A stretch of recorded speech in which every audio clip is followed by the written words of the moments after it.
यह कहानी 1930 के दशक में मिसिसिपी से शुरू होती है, जहां लड़का सेमी अपनी जिंदगी की कठिन राहों से गुजर रहा है। वह दिन भर कपास के खेतों में मेहनत करता है और अपने माता पिता और कई बहनों के साथ एक साधारण घर में रहता है।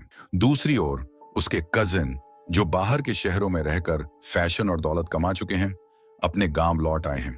ये दोनों जुड़वां भाई, जिनका नाम स्टैक और स्मोक है, जिनकी नजर एक पुरानी लकड़ी की फैक्ट्री पर टिकी है। यह जगह उस समय हॉगवुड के कब्जे में होती है, जो एक बदतमीज और खुलेआम नस्लवादी आदमी है। वह दोनों भाइयों से ताना मारते हुए बात करता है, जिससे माहौल तनावपूर्ण हो जाता है और सबकी नजरें अपनी अपनी बंदूकों की ओर चली जाती हैं।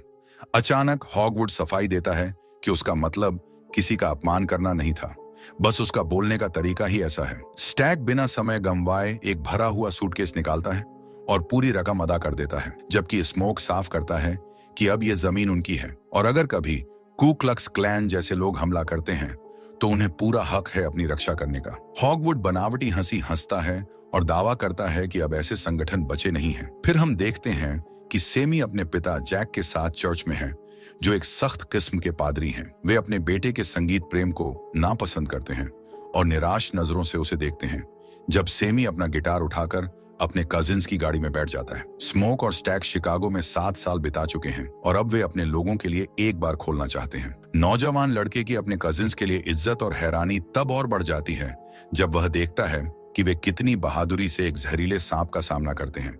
वे पलक झपकते ही सांप को मार गिराते हैं। जैसे ही वे शहर के मुख्य हिस्से में पहुंचते हैं, अंदाजा होता है कि इन जुड़वां भाइयों की कुछ खास अच्छी छवि नहीं है। एक नौजवान लड़की स्मोक के परिचय पर तुरंत पीछे हट जाती है, लेकिन जब स्मोक उससे कहता है कि वह उसके ट्रक को देखने के लिए पैसे देगा, तो वह मुस्कुरा देती है और स्मोक उसे चालाकी से सौदेबाजी के कुछ तरीके भी सिखाता है। इसके बाद स्मोक अपने पुराने दोस्त बूचो की दुकान पर जाता है, जो उसे देखकर चौंक जाता है। स्मोक बार के लिए एक बड़ा ऑर्डर देता है, जिससे बूचो खुश हो जाता है। तभी गाड़ी का हॉर्न बजता है। स्मोक दौड़कर बाहर जाता है और देखता है कि 2 लड़के उसका ट्रक चुराने की कोशिश कर रहे हैं। वह एक को पीठ में और दूसरे को टांग में गोली मार देता है। बाद में वह चुपचाप बूचो से डॉक्टर बुलाने को कहता है, ताकि उसकी कड़क छवि को कोई नुकसान न पहुंचे। फिर वह बूचो की बेटी से कहता है कि सड़क पार जाकर उसकी माँ ग्रेस को बुला लाए, जो बार के लिए बोर्ड बनाएगी। वह लड़की तो बस एक तमाशबीन है, लेकिन ग्रेस एक कुशल महिला है जिसे मोल भाव करना अच्छी तरह आता है। उसका पति दोनों के बीच चल रही बातचीत को चुपचाप सुनता है और आखिरकार एक उचित कीमत पर सौदा तय हो जाता है। इधर स्टैक अपने कजिन सैमी से कहता है कि वह गिटार बजाए और जब सैमी अपनी आवाज का जादू बिखेरता है तो स्टैक दंग रह जाता है। वह तुरंत समझ जाता है कि उसकी आवाज से बड़ा नाम और पैसा कमाया जा सकता है। इसके बाद वह रेलवे स्टेशन पर हारमोनिका बजा रहे अपने पुराने साथी डेल्टा स्लिम से मिलने जाता है। स्लिम साफ कह देता है कि वह अपनी पुरानी नौकरी छोड़कर नए बार के लिए नहीं आएगा, लेकिन बात बदल जाती है जब वह स्टैक द्वारा लाई गई आयरिश बियर का एक घूंट लेता है। स्टैक उसे बताता है कि वह शिकागो से और भी बोतलें लाया है। मौका देखकर स्टैक वहीं प्लेटफॉर्म पर सैमी और स्लिम से परफॉर्मेंस करवाता है और बार की उद्घाटन तिथि का ऐलान कर देता है। इसी दौरान सैमी एक लड़की पर्लिन से छेड़छाड़ करता है, लेकिन वह साफ कह देती है कि वह शादीशुदा है और वहां से चली जाती है। उधर स्टैक की परेशानी तब बढ़ जाती है जब उसकी पुरानी प्रेमिका मैरी अचानक वहां आ जाती है। वह गुस्से में उसे ताने देती है कि वह उसे छोड़कर रातों रात भाग गया था। किसी तरह उस झगड़े से पीछा छुड़ाकर स्टैक सैमी और स्लिम को लेकर एक फार्म पर पहुंचता है, जहां उसका पुराना दोस्त कॉर्नब्रेड रहता है, जिसे वह दरबान की नौकरी देना चाहता है। कॉर्नब्रेड बिना कुछ सुने इनकार कर देता है और अपनी पत्नी टेरेसा से मिलवाता है। जब स्टैक नरमी नहीं दिखाता तो बात बहस तक पहुंच जाती है, लेकिन हैरानी की बात यह होती है कि टेरेसा खुद इस प्रस्ताव में रुचि लेने लगती है और अपने पति को समझाती है कि उन्हें इस व्यापारिक प्रस्ताव पर विचार करना चाहिए। दूसरी ओर स्मोक अपनी पूर्व पत्नी एनी से मिलने जाता है। वह तुरंत उसकी दौलत पर शक करती है और अंदाजा लगा लेती है कि यह पैसा शायद सही तरीके से नहीं कमाया गया। दोनों की सोच में बहुत फर्क है। एनी एक आध्यात्मिक महिला है, जबकि स्मोक इन बातों पर विश्वास नहीं करता। वह कहता है कि इतने सारे विश्वासों के बावजूद उनकी बेटी नहीं बच सकी, जो बचपन में ही चल बसी। इन तमाम मतभेदों के बावजूद स्मोक चाहता है कि एनी उसके बार की रसोइयां बने और धीरे धीरे दोनों के बीच सुलह होने लगती है। उधर एक आयरिश आदमी रेमक एक जोड़े बर्ट और जोआन के घर का दरवाजा खटखटाता है, जो कू क्लक्स क्लैन के सदस्य हैं। आंसुओं से भीगा और झुलसी हुई त्वचा के साथ रेमक दरवाजे पर खड़ा होता है और रोते हुए कहता है कि कुछ स्थानीय लोगों ने उस पर हमला किया है। जोआन और बर्ट को उस पर दया आ जाती है और वे उसे अंदर बुला लेते हैं। कुछ ही देर बाद एक स्थानीय कबीले का सरदार आता है और जोआन से कहता है कि रेमक पर भरोसा न करे, वह नहीं है जो वह दिखता है। उसका एक साथी सूरज के डूबने की खबर देता है, जिस पर सरदार और बहस किए बिना चला जाता है। उसके जाने के बाद जोआन अपने पति को आवाज देती है, लेकिन जब वह उसे जमीन पर बेसुध पड़ा देखती है तो चीख पड़ती है। रेमक, जो अब अंधेरे में बैठा है और जिसके मुंह से खून टपक रहा है, मुस्कुराते हुए कहता है वह बस आराम कर रहा है। और सच में बर्ट कुछ पल बाद उठ बैठता है, लेकिन जोआन तुरंत समझ जाती है कि बर्ट अब वह बर्ट नहीं रहा और उसे एहसास हो जाता है कि अब बारी उसकी है। उधर हम देखते हैं कि जुड़वा भाइयों का बार खुलने के लिए तैयार है। उन्होंने इसका नाम क्लब जॉक रखा है। सैमी उस वक्त हैरान रह जाता है जब पर्लीन वहां आ जाती है और वह और भी खुश होता है जब वह बताती है कि उसका पति नहीं आएगा। सैमी उसे मनाने की कोशिश करता है कि वह आज रात स्टेज पर गाए, लेकिन तभी उसे हॉल में मैरी दिखाई देती है। मैरी के साथ उसकी पिछली कड़वाहट याद आते ही वह उसे बाहर निकालने के लिए आगे बढ़ता है, लेकिन उसमें अभी स्टैग जैसी धाकड़ मौजूदगी नहीं है। मैरी न सिर्फ उसकी बात को नजरअंदाज करती है, बल्कि उसके साथ बैठकर शराब भी पीने लगती है। इसी दौरान सैमी उससे उसकी त्वचा के रंग को लेकर एक सवाल पूछ बैठता है। इस पर मैरी गुस्से का नाटक करती है, फिर हंसते हुए बताती है कि उसके नाना मिश्रित नस्ल के थे और उसकी माँ की त्वचा भी साफ थी, लेकिन क्लान की नफरत फिर भी कम नहीं हुई। दरअसल कुछ समय पहले ही उसकी माँ को क्लान ने मार डाला और उसका दुख यह है कि जुड़वा भाई उसके अंतिम संस्कार पर भी नहीं आए, जबकि वही महिला थी जिसने उन्हें जन्म दिया था। इधर स्मोक स्टैग को मैरी की मौजूदगी के बारे में बताता है। स्टैग उससे बात करता है और कहता है कि वह बार छोड़ दे, यहाँ तक कि उसे पैसे देने की पेशकश भी करता है, लेकिन मैरी इनकार कर देती है। वह कहती है कि वह यहाँ किसी से मिलने नहीं, सिर्फ संगीत सुनने आई है। इसी दौरान स्लिम पियानो पर बैठा होता है और बार में भीड़ उमड़ चुकी होती है। वह सैमी का परिचय करवाता है, जो स्टेज पर आकर एक दिल को छू लेने वाला गीत गाता है जो उसने अपने पिता के लिए लिखा है। उसकी आवाज और भावना लोगों के दिल में उतर जाती है और यह आत्मिक असर इतना गहरा होता है कि बाहर खड़ा वैम्पायर रेमक भी उसे महसूस कर लेता है। इस शानदार परफॉर्मेंस के बाद पर्लीन अपने पति को भूल जाती है और सैमी के साथ एक पिछले कमरे में चली जाती है। स्टैग जानता है कि वे अंदर क्या कर रहे हैं, लेकिन कुछ कहने के बजाय वह गर्व महसूस करता है और ग्रेस को भी बुला लेता है कि आकर दरवाजे के पीछे से सुन ले। बाहर रेमक अपने दो नए वैम्पायर साथियों बर्ट और जोआन के साथ आ रहा होता है। जैसे ही कॉर्नब्रेड उन तीन गोरे लोगों को बार की ओर आते देखता है, वह तुरंत स्टैग और स्मोक को खबर देता है। रेमक दावा करता है कि वह सिर्फ संगीत का दीवाना है और सैमी की आवाज उसे यहाँ खींच लाई है। स्मोक तुरंत पूछता है कि क्या वे क्लान से हैं, जिस पर रेमक इनकार करता है। स्मोक कहता है कि यह जगह सिर्फ ब्लूज के लिए है। रेमक यह सुनकर पैसे की पेशकश करता है, लेकिन स्मोक पर उसका कोई असर नहीं होता और वह उन्हें कहता है कि वे किसी और बार में जाएं। रेमक नाराजगी का नाटक करता है और बार पर पक्षपात का आरोप लगाता है। वह पूछता है कि मैरी को अंदर कैसे आने दिया गया। इस पर एनी कहती है कि मैरी उनका अपना खून है।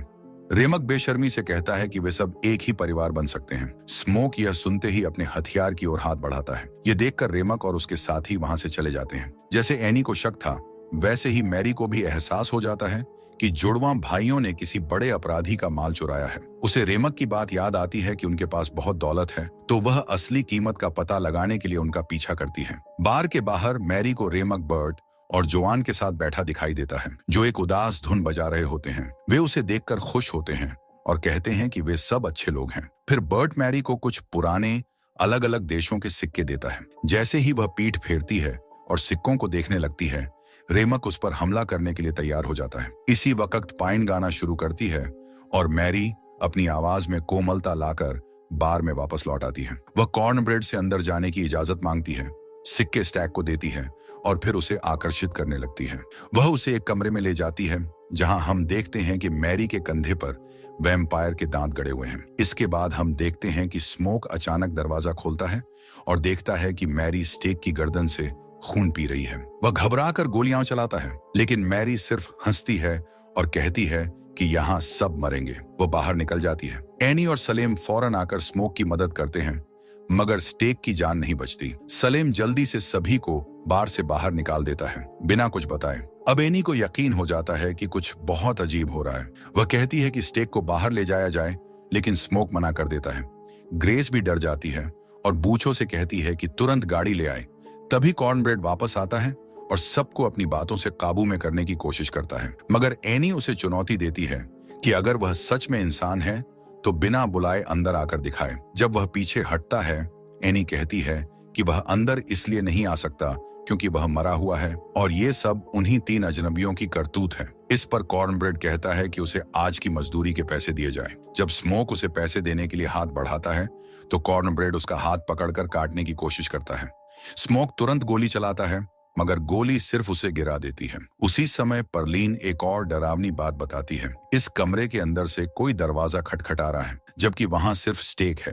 जब सेमी पास आता है, एक चाकू दरवाजे के पार से निकलकर उसकी तरफ आता है। फिर अंदर से स्टेक की आवाज आती है जो स्मोक को पुकार रहा होता है। स्मोक उस सुराख से झांकता है और एनी कहती है कि यह आवाज उसके भाई की नहीं है, मगर स्टेक मिन्नतें करता है कि उसे बाहर निकालो और कहता है कि स्मोक हमेशा अपनी बीवी की बात मानकर उन्हें अलग कर देता है। जब स्मोक आखिरकार मान जाता है कि चाबी लानी होगी, तभी स्टेक दरवाजा तोड़कर सेमी पर झपटता है। फिर एनी जल्दी से लहसुन उसके चेहरे पर मारती है, जिससे वह तुरंत जलने लगता है और चीखते हुए बाहर से भाग जाता है। एनी सबको बताती है कि वे वैम्पायरों का सामना कर रहे हैं। अब उनके पास सिर्फ एक ही रास्ता है, सूरज निकलने तक अंदर रहना और किसी को भी अंदर न आने देना। वे सब लहसुन की कलियां बांटते हैं और कुर्सियों की टांगें निकालकर स्टेक, लकड़ी की कील बनाने लगते हैं ताकि बचाव किया जा सके। एनी कहती है कि स्टेक की असली आत्मा अब भी उसके अंदर कैद है, उस मॉन्स्टर के साथ जो वह बन चुका है। वह कहती है कि अब हम सिर्फ उसकी पीड़ा खत्म कर सकते हैं, लेकिन स्मोक अभी यह सब मानने को तैयार नहीं होता।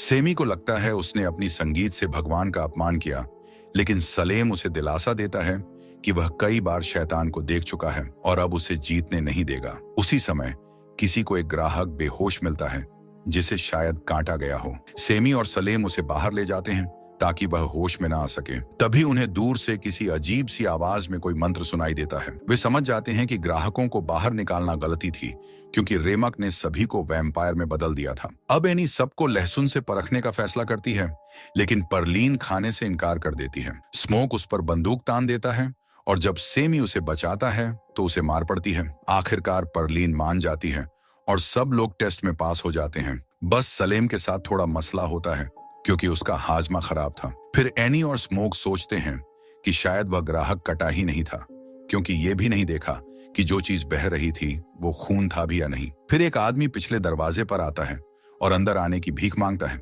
लेकिन जैसे ही सलेम दरवाजा खोलता है, कॉर्नब्रेड उस पर हमला कर देता है। ठीक उसी वक्त बी दिखाई देता है और उसका ठंडा रवैया देखकर ग्रेस को समझ आ जाता है कि वह भी वैम्पायर बन चुका है। तब रेमक भी सामने आता है और कहता है कि वह बार में संगीत के लिए आया है, क्योंकि सेमी की धुनें उसे अतीत से जोड़ देती हैं, जहां उसके पुराने दोस्त हैं।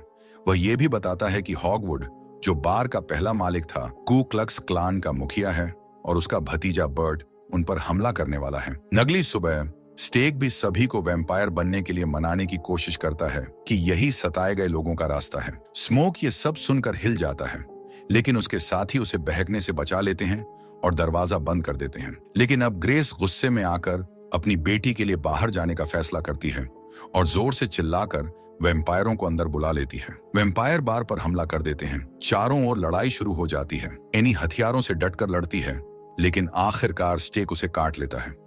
वह स्मोक से कहती है कि वादा निभाते हुए उसे आजाद कर दे। स्मोक पत्थर दिल करके उसके दिल में स्टेक मार देता है। ये सब देखकर मैरी, जो खुद भी वैम्पायर बन चुकी है, चीख उठती है। स्टेक उसे लेकर भागने की कोशिश करता है, जबकि बार में आग लग जाती है। सलेम सबको बचाने के लिए खुद कुर्बानी देता है। परलीन, स्मोक और सेमी ऊपर की ओर भागते हैं, लेकिन रेमक और स्टेक उनका रास्ता रोक लेते हैं। जुड़वां भाइयों में लड़ाई होती है।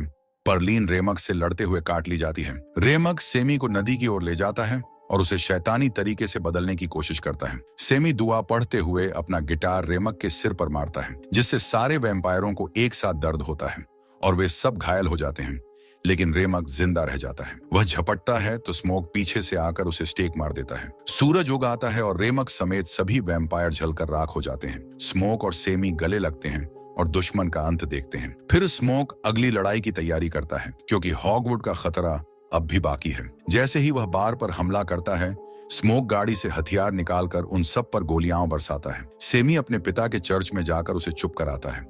उसका पिता कहता है कि संगीत से शैतान आया और सेमी से कहता है कि गिटार फेंक दे। बार में स्मोक सभी दुश्मनों को मार देता है, मगर खुद भी घायल हो जाता है। वह हॉगवुड से आखिरी सिगरेट मांगता है, उसे गोली मारता है और अपना अंजाम कबूल करता है। सेमी आखिरकार गिटार थाम लेता है और जिंदगी भर संगीत को अपना लेता है। फिर हम देखते हैं कि 60 साल बाद सेमी बूढ़ा हो चुका है। जब स्टेक और मैरी उससे मिलने आते हैं, स्टेक कहता है कि स्मोक ने उसे मारने के बजाय ये वादा लिया था कि वह सेमी को नुकसान नहीं पहुंचाएगा। अब वह चाहता है कि सेमी हमेशा के लिए बजाता रहे। सेमी अमर जीवन को ठुकरा देता है, लेकिन अपने कजिन से सुलह कर लेता है और वही धुन दोबारा बजाता है जो बचपन में स्टेक को पसंद थी।